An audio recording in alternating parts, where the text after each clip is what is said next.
Olá, uma ótima noite para você que acompanha a nossa programação. Seja muito bem-vindo a mais uma edição do programa Vejam Só, aquele que, sem dúvida nenhuma, é o melhor debate teológico da televisão brasileira. Um privilégio dividir esse momento com você, que curte o programa, que acompanha, que interage, que nos ajuda aqui na construção do Vejam Só. Falando em construção, vou deixar aqui para você meu perfil lá no Instagram. Chega por lá, é mais uma plataforma para a gente poder conversar, bater papo, falar sobre o Vejam Só, obviamente, e outros assuntos também. Então chega por lá, @Zeca_Pereira. Deixo aqui minha gratidão a todas as mensagens, carinho que eu recebo da nossa audiência por lá também. Muito obrigado, tá bom? Deixa eu apresentar os meus irmãos que vão nos ajudar nessa caminhada aqui no dia de hoje. Daqui a pouquinho a gente já coloca o tema. É mais um daqueles assuntos polêmicos aí para a gente poder tratar e te ajudar, tá bom? No seu crescimento e amadurecimento cristão. É com muita alegria que nós recebemos aqui nos nossos estúdios a pastora Letícia Ferreira. Ela que é da Igreja Jesus Poder de Vida, Graça e Paz. Minha irmã, ótima noite.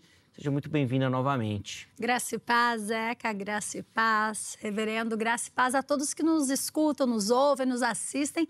Que a consolação do Espírito Santo Amém. nos guie. E mais um tema nada fácil, né, amigo? Vamos conversar sobre isso, Jesus. Mas vamos romper esses tabus, né? Exatamente. Então vamos romper. A ideia é a gente conversar bastante sobre isso. Não é? Esse é o meu objetivo aqui também. Vamos ver se o tempo deixa, né? A gente conversar bastante sobre essas questões, né? Já vem de uma série de participações da irmã, de alguns assuntos que são bem delicados e do último que a gente conversou aqui e rendeu uma repercussão enorme e nós vamos continuar um pouquinho ainda falando sobre isso também. Mas, bom, antes, pastora, vou pedir as informações da igreja para quem nos assiste, por favor. Querido, querida, eu estou juntamente com meu esposo ali em Carapicuíba, na estrada da Gabiroba, número 80. Temos um estacionamento próprio, todos os domingos, 8 horas da manhã ou às 18h30, onde tem Ministério dos Teens, tem Ministério das Crianças, para você vir adorar e congratular e sentir a presença de Deus. Às quartas-feiras, os nossos auxiliares de pastores estão ali ministrando, todas as quartas-feiras, às 19h30. E um forte abraço para a nossa igreja do pessoal aí do Brás, de Vila Nova Cachoeirinha, do Ariston. Que Deus abençoe a todos vocês. Amém. Obrigado, pastora, pelo carinho. Só para reforçar para você que nos assiste, os contatos da pastora Letícia já apareceram aí e vão ficar salvos lá no nosso perfil oficial do Instagram também. Chega por lá para você poder buscar outras informações da igreja e também, obviamente, conhecer um pouquinho do trabalho e do ministério da nossa irmã. Obrigado, pastora, pelo carinho. E nós temos também o privilégio de receber aqui nos nossos estúdios o professor, psicólogo, escritor, o pastor Cláudio Reis. Graça e paz, meu irmão, alegria recebê-lo novamente aqui. Seja bem-vindo a mais um Vejam Só. Eu é que tenho enorme alegria de participar desse programa tão importante, já com tanta história de bênçãos para os evangélicos do Brasil. Uma honra estar com você, Zeca. Vamos tentar ajudar o povo de Deus a entender alguns tabus e o que a Bíblia fala acerca de cada um deles. Sem dúvida, caminhar nessas questões também. Mas Cláudio, o pessoal que quer conhecer um pouquinho do irmão, do trabalho, como é que o pessoal te encontra, Cláudio, por favor? Eu quero convidar o pessoal a visitar a Igreja Presbiteriana Unida de São Paulo, ali na rua Helvétia, com culto às 9 horas da manhã, todos os domingos. Leve seu abraço lá e receba um abraço forte do reverendo Roster Guimarães também. Amém, obrigado. Inclusive, uma das igrejas mais tradicionais, assim, se eu não estou enganado, é o segundo templo aqui na capital de São Paulo também, né? A igreja, além de tudo, um lugar histórico para você conhecer também. Obrigado, meu irmão, pelo carinho. Põe na tela aí o tema que nós vamos tratar na noite de hoje e a gente propôs esse assunto pensando na temática que nós já abordamos anteriormente, quando a gente falou sobre a questão relacionada à vida sexual dos nossos casais e à fé. Como é que muitas vezes esses aspectos religiosos relacionados aos tabus atrapalham a caminhada cristã dentro de um relacionamento saudável. Então, para a gente continuar essa temática e colocar, obviamente, outras pimentas nesse molho, nós sugerimos esse tema aqui aos nossos convidados para a gente falar um pouquinho sobre os tabus e como que, quebrando esses tabus, nós vamos encontrar caminhos de cura. Meus convidados vão, obviamente, dar aquela perspectiva inicial, introdutória, da linha que eles pretendem seguir. Depois nós vamos aprofundando o assunto, inclusive com a sua participação também. Pastora Letícia, vou começar com a irmã. Claro. Como é que a irmã enxerga a importância de quebrar esses tabus. Então, vou só colocar alguns aqui, óbvio que outros existem, né? Então, a gente já falou da questão sexual, divórcio é um tabu, novo casamento é um tabu. A gente poderia até falar do ministério feminino dentro da igreja, que é um tabu também. Misericórdia. Esse daí é você bastante, que eu já apanho por causa dele. As questões sexuais que nós já tratamos aqui e tantas outras, né? Como é que quebrar esses tabus de maneira saudável e principalmente espiritual, bíblica, vão ajudar as pessoas que nos acompanham, que nos assistem a encontrar cura para esses temas? Por favor. Primeira coisa, para nós conseguirmos, né, trazer essa quebra de tabu, é entendendo o que realmente é o tabu. Da onde ele vem, qual a sua origem, por que nós estamos vivendo isso? Porque eu gosto de uma analogia que você, meu amigo, pode pesquisar depois. Tem até um videozinho no YouTube que é sobre a questão de diversos macacos, um experimento científico, diversos macacos que colocaram dentro de uma jaula e tinha ali uma banana. E quando o macaco fosse pegar a banana, a pessoa que estava ali no experimento soltava um jato de mangueira nele. Em todos, eram molhados, levavam aquele banho. E aí, eles perceberam, depois de um certo tempo, ninguém mais ia encostar. E eles começaram a trocar os macacos. E o que aconteceu? Iam tirando um e deixava a grande maioria. Quando aquele um entrava e via ali aquele monte de banana, ele já ia pegar. E todo mundo ia em cima dele para bater. E então, no fim das contas, o experimento, já estou dando spoiler aqui. O experimento, todos os macacos são trocados e todos começam a bater um no outro, sem saber o porquê, simplesmente porque apanharam. Então, como eu vejo a criação dos tabus? Exatamente como esse experimento. Essa perspectiva. Ninguém sabe de onde surgiu. Um que saiu batendo, que apanhou, sai batendo em todo mundo e isso se espalha. Quando nós vamos ver os tabus dentro da igreja, você vê que aquilo que Salomão fala, e é real, não há nada novo debaixo desses céus. Os problemas que nós enfrentamos hoje, pega as epístolas de Paulo. Se não são os problemas que a igreja já enfrentava lá. Ah, não, nunca. Nós estamos falando hoje sobre traição. Vai pegar ali a carta de Paulo, quando ele fala que o rapaz estava pegando a esposa do teu pai. Você fala assim, gente, o que está acontecendo aqui na Bíblia contando isso? E a gente vê que são problemas onde existem seres humanos, vão se existir dificuldades. E ali é uma forma de se evitar a graça de Deus com tabus. Porque onde Cristo chega, a luz aparece. Sim. Ele é a luz do mundo e ele rompe os tabus para trazer a verdade. Porque como eu vejo os tabus? Um sofisma, uma mentira do inferno para aprisionar os filhos de Deus dentro dessa mentira. Sem dúvida, onde abundou o pecado... Superabundou a graça. A graça e o tabu, de uma certa forma, de uma certa perspectiva, trabalha nesse caminho também. Cláudio, eu quero te ouvir nessa questão aí. Eu acho que a psicologia tem muito a contribuir nesse sentido aí. Então, ainda de maneira introdutória, como é que quebrar certos tabus podem nos ajudar a encontrar cura para os nossos traumas, para as nossas culpas, não é verdade? Importantíssima a sua pergunta, Zeca.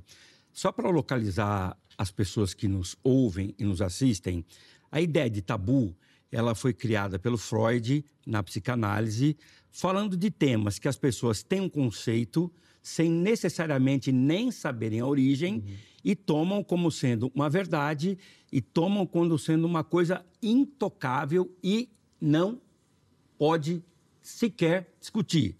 É intocável no sentido de ninguém debate, ninguém discorda e ninguém, obviamente, se informa sobre a coisa. Quando eu pego esse conceito e trago para a história do cristianismo, o que eu penso é que o tabu, ele é muito mais um aspecto de religiosidade do que a fé cristã propriamente dita, tá? Então, o tabu é sempre uma coisa que alguém estabeleceu como verdade absoluta e alguém sustenta que isso não pode sequer ser debatido, discutido e contrariado. Na fé cristã, religiosidade, farisaísmo. Como é que se resolve essas coisas? Se resolve através da luz da palavra de Deus, do ensinamento da palavra de Deus. Era um tabu colher espigas ao sábado. Mas Jesus, com tanta habilidade, colocou as coisas no seu devido lugar. Opa, o sábado é religião. tudo bem, está tudo certo, mas o ser humano passando fome é muito mais importante resolver esse problema. Opa, vamos lavar as mãos antes de comer, está tudo certo, é higiene, é um rito religioso. Mas espera aí, se eu não tiver onde lavar a mão, eu não toco na comida?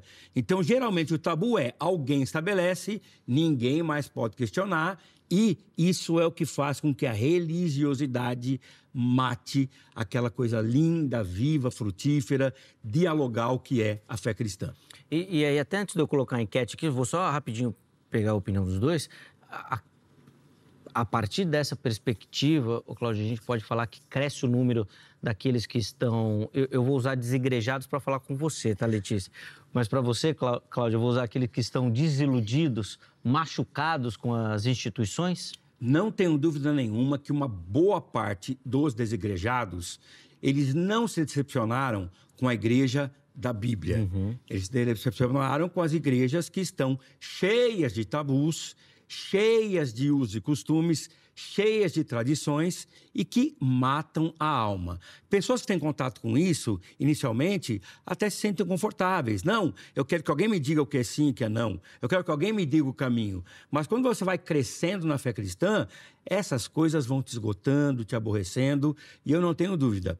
O fenômeno dos desigrejados, ele é muito amplo, mas que tabus e religiosidade estão inseridas nesse contexto, tenho certeza absoluta. Fazem parte dessa fórmula, né, Letícia? Dá para a gente explicar um pouquinho esse crescimento a partir dessa perspectiva que nós estamos tratando aqui dos tabus? Sem dúvida, porque os tabus nada mais é do que uma forma de controle da massa.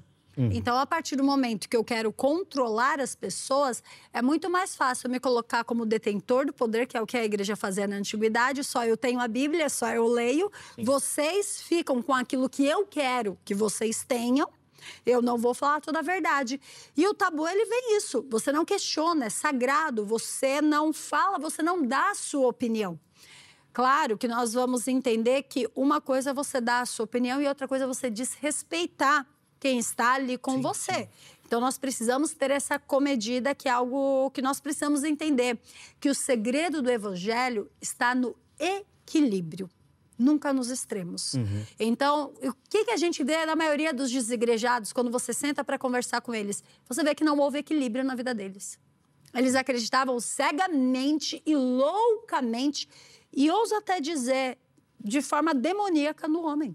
Sim. Porque maldito o homem que confia no homem. Então, eu preciso honrar o meu pastor, eu preciso acreditar, eu preciso, sim, desde que ele não fira as escrituras. O que a Bíblia diz e o que meu pastor está dizendo? Se o que o meu pastor, se o que a minha autoridade diz vai contra a Bíblia, já é um tabu aí que tem que ser quebrado. Exatamente, tem que ser rompida essa barreira. Deixa eu colocar rapidinho aqui a oportunidade de você participar, lá votando na nossa enquete, @programa Vejam Só. Acesse o nosso perfil no Instagram, se você ainda não segue a nossa página, faça parte lá do time, lá nós estamos rompendo aí a barreira dos 110 mil seguidores lá, mas eu sei que tem muito mais gente que acompanha o programa e que não segue a nossa página lá. Então vai lá, siga o nosso perfil para você ficar por dentro de tudo que acontece aqui no Vejam Só. Põe na tela aí, por favor, o complete a frase que a nossa produção deixou lá. Vamos ver o que eles prepararam hoje. Aí, ó. Tabus dentro da igreja devem ser, vamos ver as opções, enfrentados com amor, afinal de contas são assuntos delicados, evitados para não escandalizar, ou seja, não fala nada porque vai dar problema, ou fala, mas fala com cautela, fala assim meio querendo não falar. Como é que deve ser tratado esses temas dentro das igrejas? Então vai lá, vote, participe. Eu conto com a sua colaboração também na construção de hoje aqui do programa. Cláudio, quando a gente fala desses assuntos assim de tabu, muitos deles estão relacionados às questões morais, principalmente. O irmão citou também usos e costumes, né? Que acabam entrando também nessa perspectiva, assim. Mas eu acho que os temas relacionados à moralidade parece que ganham destaque quando a gente fala do tabu. Por que na sua visão, assim, essas questões ganham tanta força? É mais de um controle? É mais de medo de enfrentar essas temáticas? O que assusta tanto nessa construção, assim, nesse aspecto, a religião nesse sentido?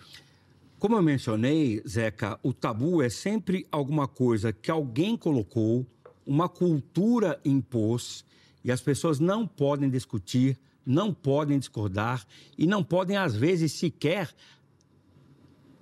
estudar por elas mesmas para terem a sua própria opinião. Isto posto, a minha resposta, como a minha referência é sempre a fé reformada, né? O Calvino ele dizia o seguinte: quando a Bíblia fala, nós falamos.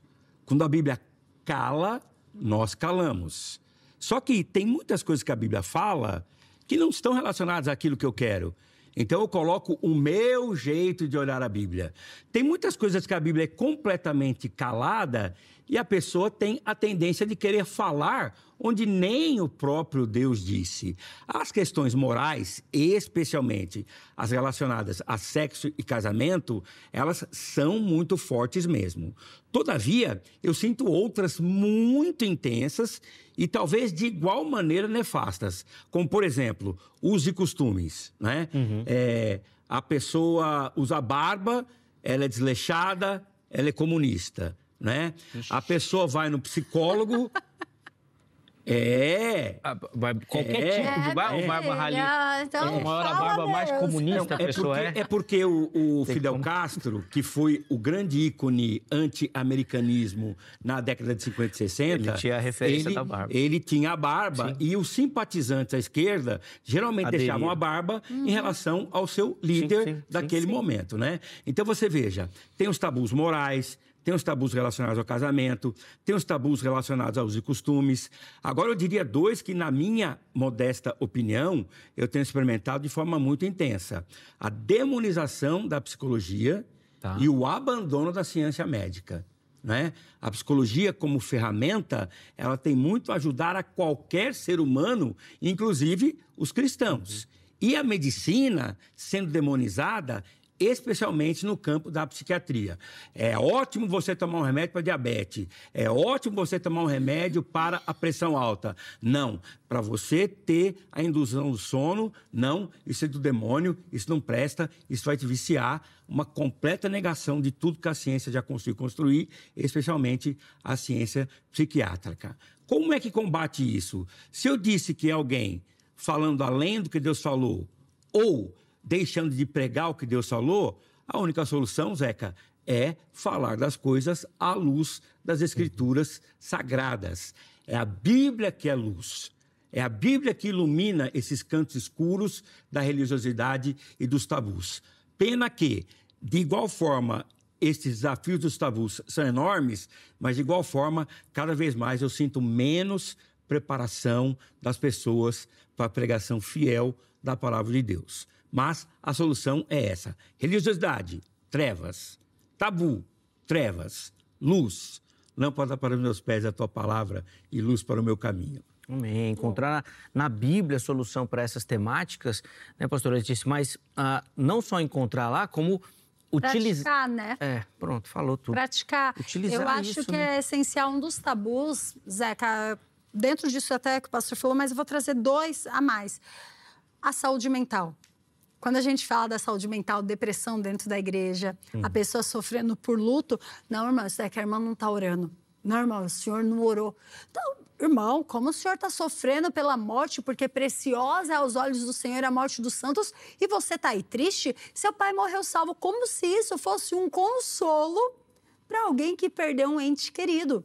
E nós precisamos entender que as nossas emoções não estão ligadas apenas à fé, mas estão ligadas ao seu ser, à sua essência. Que é um homem que tinha mais fé e autoridade do que Elias. O início da depressão de Elias começou depois que ele fez fogo cair do céu. E sabe o que é interessante da história de Elias? Se você pega os capítulos anteriores ali ao episódio do deserto, né, e do pedido de morte, Elias sempre obedeceu a Deus. Em tudo. Então, Deus falava, Elias fazia. Agora você vai, Elias ia. Agora vai pro riacho. O corvo vai te sustentar. Agora você vai para uma viúva. Ela vai te sustentar. O filho da viúva morre. Você ora e vai ressuscitar. Agora você vai encontrar com Acabe que eu vou responder. Você vai falar para Acabe que não vai chover. E ele seguia totalmente tudo. obediente. Eu só citei isso porque vai exatamente de encontro a isso que a irmã acabou de citar. Não dá para dizer que Elias estava em pecado, né? Que ele era desobediente. Estava endemoniado. Não. Gente, é algo que nós, como igreja, precisamos acordar e despertar. A saúde mental é um tabu muito grande. Se alguém chega e fala, estou triste, estou apático, estou frustrado, a pessoa fala, esse é demônio, você não está orando, não, você não está ouvindo a voz de Deus. E quem disse que muitas vezes a voz de Deus era o quê? O que Deus falou para Elias quando ele estava naquela situação? Vai lá e trabalha, mas levanta outro no teu lugar. Que muitas vezes o que o nosso corpo está dizendo? Está na hora de parar. Então, a igreja precisa começar a entender e a romper. Outro tabu muito forte que a gente tem, Zeca, dentro da igreja é a questão do dinheiro.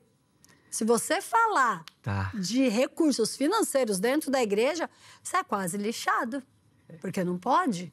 Então, são diversos tabus que impedem a vida do cristão de uma forma correta a caminhar. Tem vários aspectos nisso, né? De ganhar dinheiro, né? Às vezes o crente é julgado porque ganha dinheiro, porque quer ganhar dinheiro, porque busca isso, porque se aprimora. O investimento que ele faz ou não dentro da igreja. Tem muita coisa. Ô, Cláudio, a pastora Letícia citou Elias aqui. Eu nem tinha preparado isso aqui, mas ela falou da história, me lembrou aqui como é que Deus usa e trata aquele episódio de depressão de Elias, né? Ele prepara comida e sono para Elias. Me chama a atenção isso, porque normalmente o que a gente faz quando a gente tem episódios com ansiedade ou depressão? Vamos encher mais a agenda, né? Vamos fazer mais coisa. E Deus falou para Elias, dorme e come. Aí Elias dorme mais um pouco e come mais um pouco. É um tratamento diferente de Deus, né? O caso de Elias é escandalosamente a palavra de Deus falando em todos os tempos. Né? Nossa, muito. Esse texto tem aproximadamente 3.000 anos e vários ângulos que você olha para esse episódio, especialmente para esse personagem, eles se encaixam em várias coisas que a ciência hoje diz como absolutas e necessárias. Então, por exemplo, você está com esgotamento, o que você faz? Você descansa, não é? Você está com depressão, o que você faz? Você descansa. Todas essas coisas estão estabelecidas hoje cientificamente. E lá, o que nós vemos? Esta é uma coisa importante. Elias era um homem muito crente, Elias tinha obedecido Deus em tudo, mas quando você olha para a intensidade do ministério de Elias, é claro que o problema dele, na minha modesta opinião, é cansaço. Sem dúvida. É esgotamento. E Deus não cobra nada de Elias, Deus não pede nada para Elias. Deus opera milagrosamente na vida de Elias, sem ele pedir nada, e depois que ele está recuperado, aí Deus diz, vamos lá, filho, a vida continua, né? Ele cobre sobre os 7.000 que não dobraram os joelhos a Baal, ele sabe que tem sucessão para ser feita, ele sabe que tem alguma coisa para acontecer que está na parte final. Mas o esgotamento faz parte da existência humana. Sim. E hoje a ciência trata esgotamento com descanso, depressão com descanso. Mas eu só queria que você desse uma contribuição num sentido que eu acho importante para quem nos assiste, Cláudio, porque a gente fala do sono. E aí, se a gente perguntar aqui, todo mundo vai falar assim, não, eu durmo. Mas tem um aspecto interessante que é o sono reparador, né? Sim. E não só aquele sono, dormir, mas dormiu de que jeito? A maioria das pessoas, eu vou afirmar aqui, acordam mais cansadas do que antes, né? Então tem o sono, que é importante, o descanso, mas precisa ser um descanso produtivo, né? Sim. O sono saudável é essencial para a saúde mental. Não existe nada na saúde mental, não existe nada no humor de uma pessoa que se sustente sem o sono saudável. Porém, uma das coisas do século XX que nós descobrimos é como funciona o sono. Porque uma pessoa pode ficar 8 horas na cama e dormir bem, enquanto outras podem ficar as mesmas 8 horas e não ter dormido bem por vários fatores. Como, por exemplo, a apneia do sono, que dificulta o sono entrar no estágio mais repousante, síndrome das pernas inquietas. A pessoa se mexe a noite inteira, se mexe a noite inteira, se mexe a noite inteira. Puxa, dormi, mas não descansei nada. Há tantas coisas relacionadas ao sono e é muito lindo isso. Deus não falou para Elias, acorda, Deus falou, Elias, dorme. E aí ele pôde se recuperar, inclusive espiritualmente. Agora, Zeca, só para deixar claro, por favor. as pessoas nem sempre entendem o sono saudável porque o nosso cérebro é muito elástico. Então, se você dorme de maneira errada 10 anos, o teu cérebro costuma dizer assim, bom, é isso, tá ok. Mas os efeitos colaterais irão aparecer. Cansaço, irritabilidade, perda de produtividade e perda de concentração. Geralmente, essas 4 coisas acompanhadas de dor de cabeça. A dor de cabeça aqui, no caso, é o cansaço neurológico. E via de regra, é um caminho, né? Sim. Com 18 anos, ninguém vai sentir nada disso. Aí depois que passa dos 40, né? Aí já fica... O corpo já... A conta chega.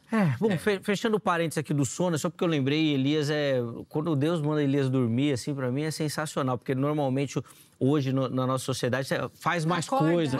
Mas, Zeca, você me perdoe, esse é um tabu pastoral. Sim. Quem é o pastor? O cara que escreve, o cara que viaja, o cara que fala em congresso. Perfeito. O pastor não é o cara que descansa? Não pode. Cadê o chamado pastor? E as férias? E pastores que sentem culpa quando não estão fazendo nada, como se não fazer nada não fosse uma ordem do próprio Deus. Faz 6 e descansa 1. Isso. Faz 6 e descansa 1. Mas essas coisas estão se tornando uma rotina e um tabu. O pastor abençoado é o pastor produtivo. Isso. Tá. Mas o pastor produtivo que não descansa também terá problemas emocionais e espirituais. Perfeito. Senão é um tabu incrível. Ó, é um tabu tão grande. Nós já fizemos um tema aqui no Vejam Só falando sobre férias pastorais. Uau. E a pergunta é, deve ou não o pastor tirar férias? E tem gente que acha que não tem que tirar férias. Não tem que tirar férias. Não só o pastor, mas a igreja. E aí, obviamente, que o tabu tá nas costas de quem? Do pastor. Coitado. Ele tá lá relaxando na praia, mas a cabeça tá onde? Na igreja. Eu posso dizer de experiência própria, né? Eu já vi meu pai de férias na praia, curtindo, receber uma ligação e voltar.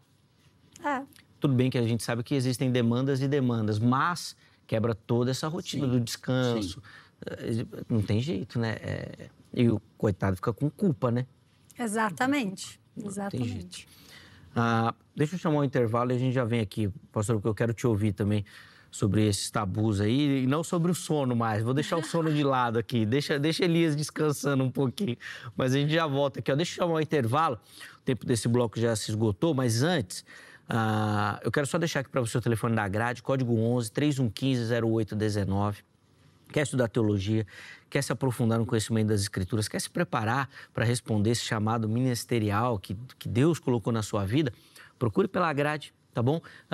Você vai conseguir, obviamente, se colocar em algum formato, modelo oferecido pela grade e se preparar, tá bom? Então, anota aí, 11, código aqui de São Paulo, 3115 0819. Além disso, todas as redes sociais da HIT aqui para você conhecer a programação, conhecer o nosso conteúdo, poder curtir tudo aquilo que a gente prepara com muito carinho para você. Intervalo rápido, Vejam Só vai. Na sequência, nós já estaremos de volta.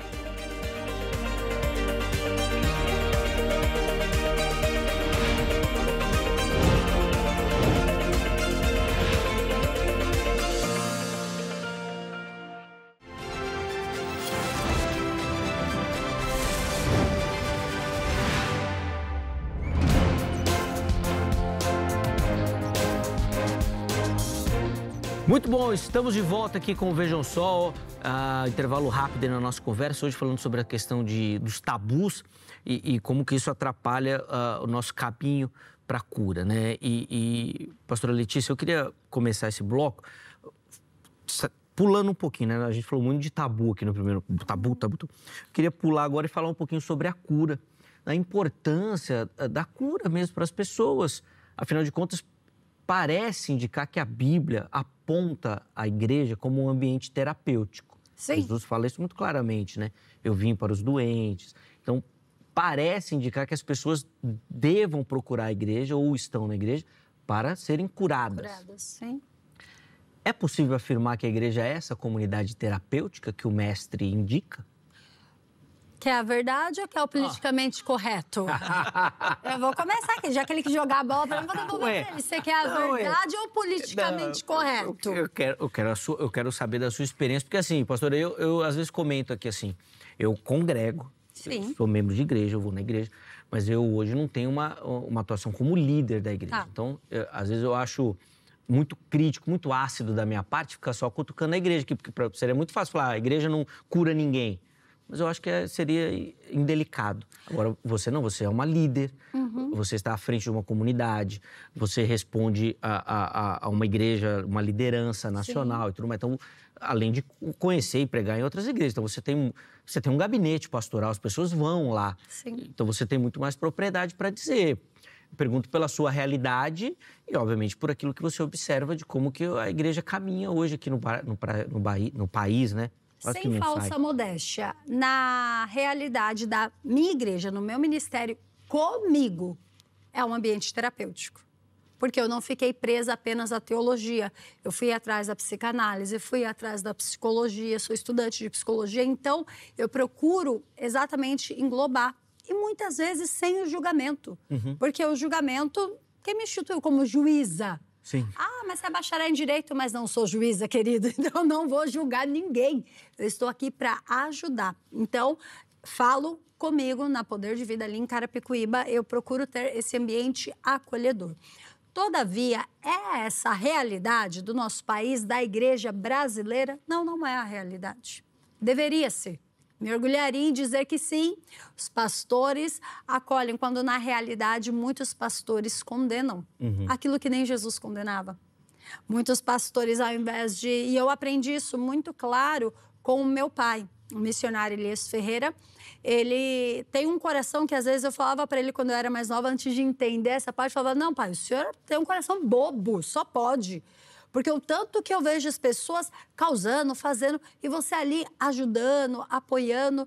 E até que uma vez ele virou para mim e falou assim, você já pensou se Jesus parasse de nos aceitar por causa dos nossos erros? Então, quem sou eu para condenar ou para julgar? Quando eu ouvi isso, não entendi no primeiro momento até entrar no pastoreio. Ao entrar nessa área, eu entendi o que ele quis dizer e é o que eu procuro viver. Porém, não é a realidade de toda a igreja. Por isso que você vê tanta gente, muitas vezes, fazendo coisas muito simples que daria para resolver com uma conversa e a pessoa sendo disciplinada de uma forma exorbitante. E aí, pastora, não é nem a questão só da disciplina eclesiástica, que eu entendo que é bíblica. E muitas vezes necessária. Isso. Porém, eu acho que existe o equilíbrio. Não, perfeito. Depois eu vou querer te ouvir mais, e especificamente sobre essa questão da disciplina, mas eu quero ouvir do Cláudio aqui na questão da psicologia, do carimbo, Cláudio, da marca. Eu vou dar um exemplo, mas daí o irmão pode trabalhar de maneira mais geral também. Eu lembro de uma vez que chegou na igreja que eu congregava, uma moça, senhora, né? Divorciada. Ela já tinha filhos e tal, mas divorciada, e começou a congregar na igreja. E ficou um burburinho muito grande das outras irmãs, né? Porque ela bom, eu vou colocar aqui, entre aspas, solteira, né? Apesar que o termo correto é divorciada, né? O carimbo tá lá. Mas ficava esse carimbo nela. E não conseguia desvincular. Então, a pessoa nunca era olhada a partir da perspectiva da nova vida, mas sempre daquilo que tinha acontecido no passado, da marca. E eu imagino que isso em outros tabus aconteça também. A marca está sempre lá. Então, a pessoa é sempre o adúltero. Parece que ele vai carregar aquilo para a vida inteira. Sim. Como é que isso funciona nessa questão da psicologia, né, Cláudio? Ô, Zeca, é fantástica essa colocação, porque é muito importante deixar claro que o olhar da psicologia para o fenômeno humano, ele comporta muitas respostas. Então, a pergunta que você fez anterior à pastora, a igreja é uma comunidade terapêutica ou não? A psicologia, ela pensa nisso de forma muito diversa. Vou citar só 2 grandes exemplos. Primeiro, Freud. Religião é um fenômeno neurótico. Jung, religião é um fenômeno de crescimento, né? E quando eu dou essa matéria para os meus alunos, eu pergunto qual dos 2 está com a verdade. E aí, se o cara entendeu o que eu acabei de ensinar, ele vai dizer os 2. Sim. Porque as 2 realidades se encontram na igreja. Gente que vem tomada por tabu e gente que eu tenho na minha igreja madura, crente, afetiva. As 2 coisas estão presentes. Então, não é sim ou não, ou preto no branco, tem o mundo real e tem o mundo ideal. Eu vejo as coisas sempre muito misturadas. E quando eu falo, Zeca, que a solução está na pregação da palavra de Deus, esta é uma coisa muito negligenciada. A pregação, ela não pode ser entendida só como o ministério do domingo à noite no púlpito. A pregação também é discipulado, e aí é 1 a 1, porque você pode ter o tabu de que se você estiver descansando, está em pecado. Eu posso ter o tabu de que não posso tomar um remédio para relaxar, para dormir, porque eu não estou confiando em Deus. Então, até para resolver tabus, que são muito, muito caracterizados a varejo, eu tenho que ter outro lugar para abençoar as pessoas com a pregação da palavra de Deus, que, na verdade, não é mais para o público, no culto, mas é uma pregação individual. Perfeito. Por isso a Bíblia insiste tanto no 1 a 1, por isso a Bíblia insiste tanto no discipulado, por isso a Bíblia insiste tanto na reunião dos lares. Por quê? Porque a nossa igreja pensa o coletivo e achando que o coletivo resolve aquilo que é individual. Não resolve. Pode até abençoar muitas coisas, mas atingir todo mundo só obedecendo Jesus e de fazer discípulos. Sem dúvida. Nesse contato mais próximo. E aí, pastora, voltando à temática da disciplina, quando o Cláudio fala da questão da pregação da palavra, do estudo, do conhecimento, eu acho que essa questão da disciplina é muito emblemática. Porque o texto bíblico ele é claro na necessidade da disciplina. Mas ele coloca algumas etapas que parece que a igreja já chutou para longe, já esqueceu aquilo lá e deixa isso daí para quem vem depois, né? Alguém vai resolver isso daí, nós não vamos. O próximo resolve. Porque o texto fala de você procurar quem te ofendeu, de você resolver com ele, e ali o texto parece indicar que se resolvido está. E nas outras etapas, mas parece que a igreja fica remoendo isso. Então são pessoas que são disciplinadas, mas que nunca vão sair da disciplina. Então, a gente vê casos de pessoas que ficam disciplinadas 2 anos dentro da igreja. Mas, gente, se 2 anos não resolveu, desculpa, essa pessoa não vai resolver. Ou é a igreja que não quer liberar, ou é a igreja que não quer tratar.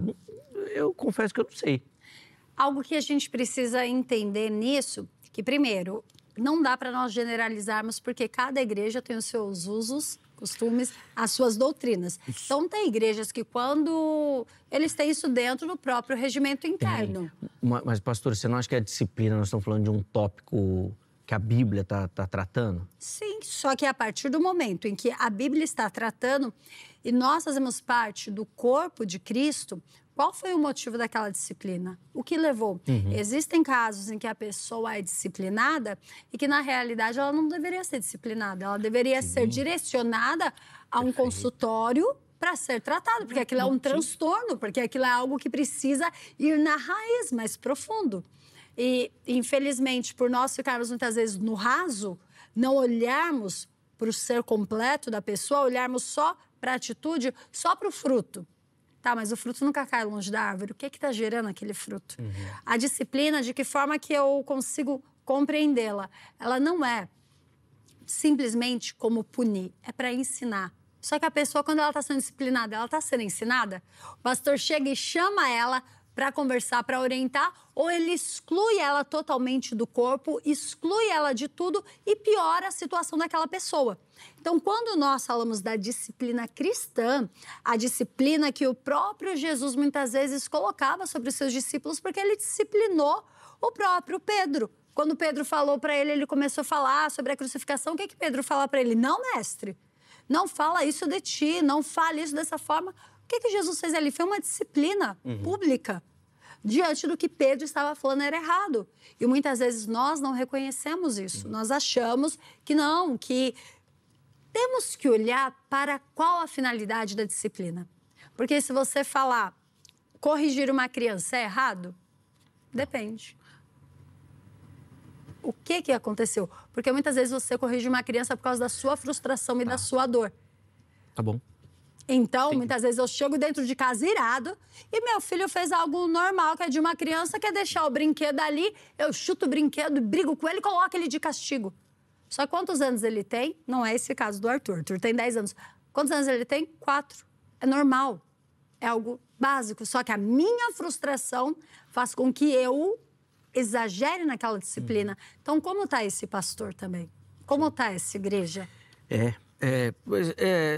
A disciplina dá um outro programa. Dá um outro programa pra gente falar, porque daí tem tanta coisa aí. Eu já não consigo entender, por exemplo, esse tempo das disciplinas, assim. O cara fica 6 meses, fica 1 ano, aí afasta da comunhão da igreja. Rapaz, aí a dor só aumenta, né, Cláudio? Aí não tem nem como... Não, mas deixa a disciplina pra lá, deixa eu voltar pro... Apesar que a disciplina é um tabu também, né? Aí, ó, você querendo deixar o tabu pra lá. Agora que me deu um insight olha aqui. Olha o que acontece na igreja aqui ao vivo agora. A disciplina é um baita tabu da igreja. Usada, às vezes, como ferramenta de controle, assim, né? Eu já ouvi histórias, inclusive aqui no Vejam Só. Da pessoa falar assim, o pastor estava no púlpito, os irmãos foram vistos, sei lá, fazendo alguma coisa.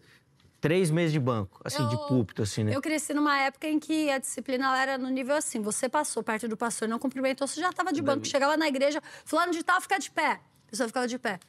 Você passou diante de fulano de tal e não deu a paz. O irmão tá afastado. Beltrano, você estava sem chapéu. Tá de banco por 3 meses. Você fala assim, meu Deus. Nossa, é um tabu gigantesco mesmo. Não tem como tratar isso, né, Cláudio? No coração da pessoa, tem como tratar depois? As feridas emocionais que essa disciplina exacerbada gera. É sempre difícil, né? Vamos deixar claro que o tema disciplina na Bíblia é um tema difícil para quem sofre e difícil para quem exerce, né? Os processos que eu participei, a primeira coisa que eu digo é: eu sou um pecador exatamente igual a você e, ao aplicar a disciplina, não tem aqui ninguém melhor ou pior. Nós estamos querendo ganhar você, pontuando o erro. Mas isto não deve ser encarado como punição, e sim como um processo para o futuro nós, de volta, sorrirmos juntos. Sim. Isto não é fácil. Por quê? Porque a gente não está falando de um tema qualquer. A disciplina é um tema pesado, por si próprio. Pesado para quem sofre e pesado para quem exerce, se a pessoa exercer adequadamente. Sim. Agora, não tem como resolver isso publicamente. Exato. Isso tem que ser via discipulado.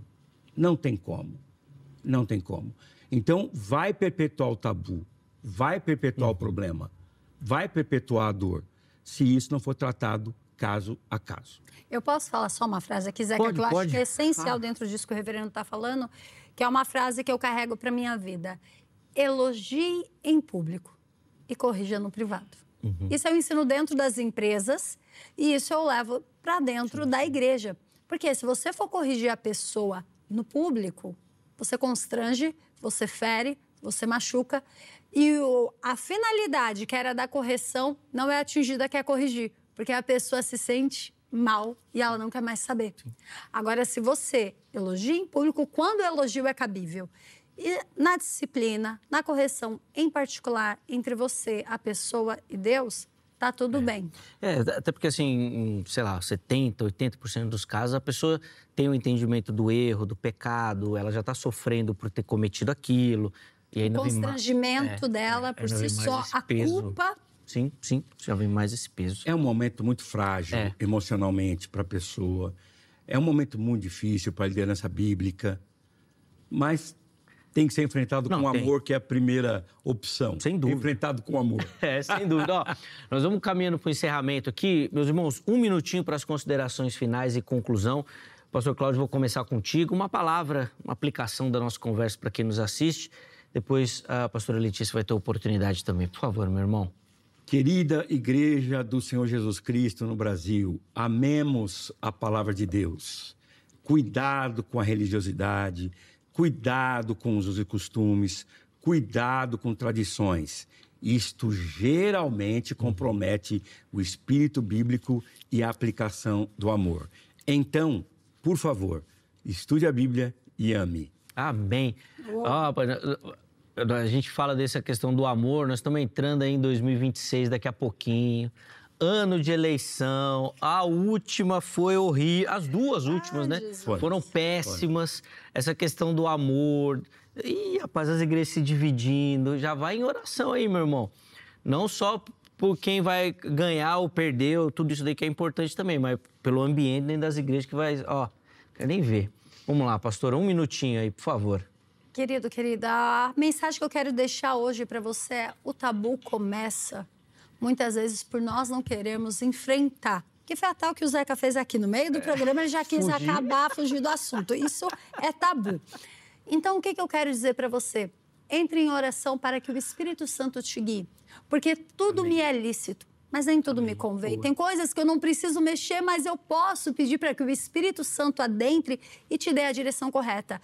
Eu sempre falo que os maiores tabus da minha vida foram rompidos depois que eu entrei em oração e em jejum por aquilo, e o Espírito Santo trouxe luz a mim e a minha liderança. Eu nunca precisei chegar num líder, desautorizá-lo, tirar a autoridade dele ou quebrar. Eu sempre fui para a oração e falei, Espírito Santo, esse líder, quem colocou foi o Senhor. Então, eu estou indo debaixo da sua direção. Abre os olhos dele ou converte o meu coração, porque todos os dias nós temos que nos converter. Então, converte o meu coração a ti para que eu viva. E ali já teve situações em que o Espírito Santo chegou para mim e falou, é você que está errado. Em outras, a liderança. Você vai mudar nisso, nisso. E o fluir do Espírito. As batalhas que nós temos que batalhar dentro do nosso quarto, né? Não precisa nem trocar soco, nem nada, mas tem que estar lá em batalha.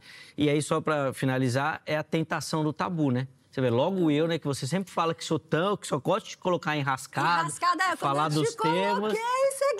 Fugir, pra você ver a tentação do tabu, como é que é, né? Como é que funciona na nossa mente. Tá vendo? Só não é fácil, tem que estar ligado, senão você cai. Ó, deixa eu colocar na tela o resultado da enquete para encerrar, senão vou estourar o programa aqui, ó. Tabus dentro da igreja devem ser, vamos ver como é que o nosso público votou. 66% indicando que devem ser enfrentados com amor. 3% evitados para não escandalizar e 31% falados com cautela. A maioria foi nessa opção do amor, que foi muito que a gente falou aqui e é um caminho que a gente imagina também bíblico, indicado por Deus para que a gente trate dessas situações. Obrigado pelo carinho, pela audiência. A edição de hoje fica por aqui. Na sequência, mais uma edição do Jornal Toda Hora e amanhã, se Deus permitir, nós estaremos de volta com mais um Vejam Só. Um forte abraço e até a próxima.